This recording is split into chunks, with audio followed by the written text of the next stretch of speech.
Vous écoutez le calendrier de l'Avent de À Page Ouverte, une idée originale de Raphaël Mariat. Chaque jour jusqu'à Noël, un petit récit vous attend.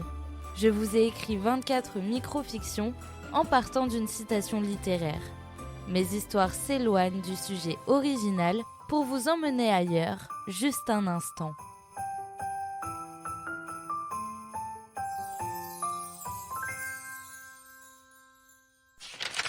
Vous venez d'ouvrir la case du 7 décembre.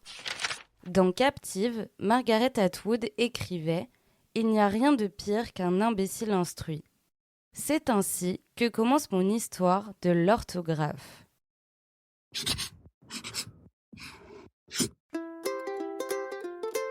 Il n'y a rien de pire qu'un imbécile instruit. Je repense encore à cette remarque. Les murs sont pleins de fautes. C'est incroyable. Quand on commence à les voir, on ne peut plus s'arrêter. Les affiches municipales, les panneaux d'interdiction, les slogans publicitaires, partout, je constate des petites blessures dans la langue. Moi, je les corrige. Avec mon marqueur rouge, je rends justice à la langue. Événement avec 2 N, je barre. Stationnement interdit avec un E, je rectifie. C'est ma petite croisade, mon sport quotidien. Tous les matins, je pars de chez moi avec mon sac à main, mon carnet, sans oublier mon fidèle marqueur rouge. Dans les rues, les fautes viennent à moi. Les murs m'appellent, les affiches me supplient. Me voilà désormais médecin urgentiste de la langue française. Je soigne les blessures orthographiques. Mon doctorat en lettres classiques est plus qu'essentiel aujourd'hui. Mon entourage me dit que c'est une perte de temps imbécile. Selon eux, je devrais consacrer mon énergie à d'autres choses.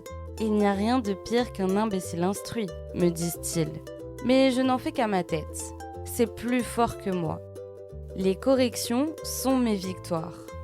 Un jour, ma voisine m'a dit « Vous perdez votre temps, madame ». Je lui ai répondu « Et vous, vous perdez le vôtre à regarder des séries qui s'arrêtent toujours au milieu d'une phrase ». Elle a ri, mais elle n'a pas insisté. Parce que chacun ses loisirs, non ?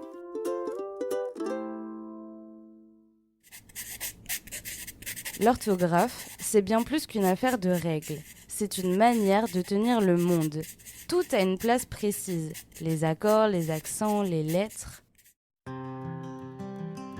Quand j'arrive au collège pour enseigner le français et le latin, mes élèves ne sont toujours pas assez assidus. Ils font des fautes. En un sens, c'est mon travail de les guider et de leur apprendre à ne plus les refaire. Mais certaines reviennent trop souvent.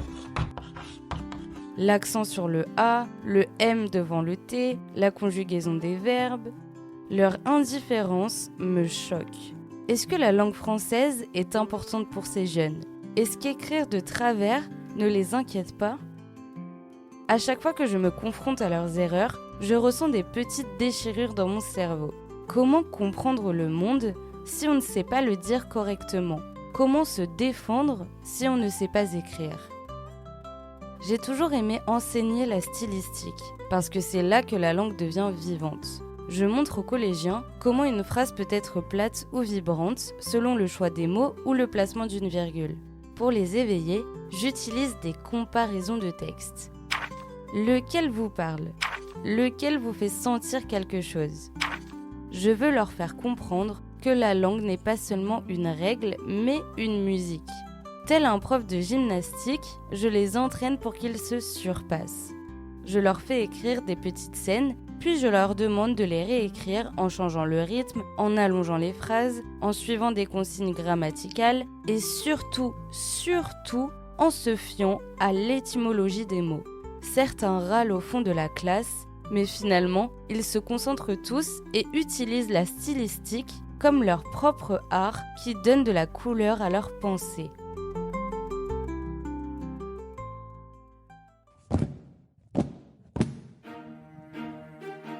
Selon mes élèves, ma pire manie est de collectionner les dictionnaires. Les anciens, les spécialisés, les éditions illustrées, je les feuillette comme d'autres regardent des albums de famille. Certains trouvent ça étrange, mais moi j'y vois une bibliothèque vivante. Et puis bien sûr, ils me permettent d'écrire. Pas des romans, pas des grandes œuvres, mais des carnets intimes.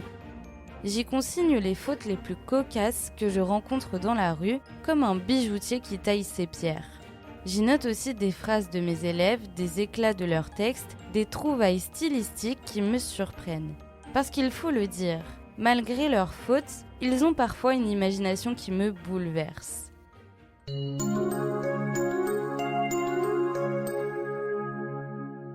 En fin de cours, je m'accorde toujours 5 minutes pour leur recommander quelques lectures. Pas seulement les classiques, car je sais que ce n'est pas leur prédilection.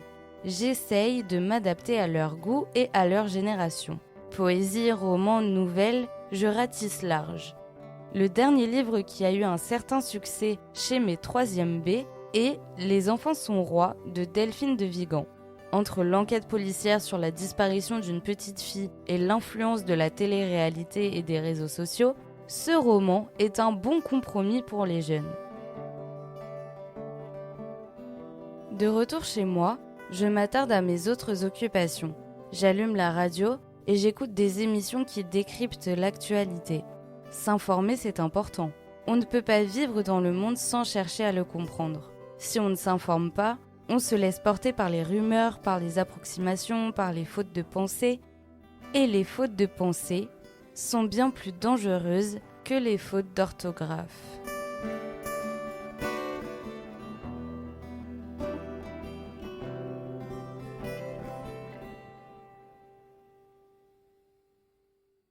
Vous venez d'écouter une micro-fiction du podcast À page ouverte, écrit et réalisé par Raphaël Mariat.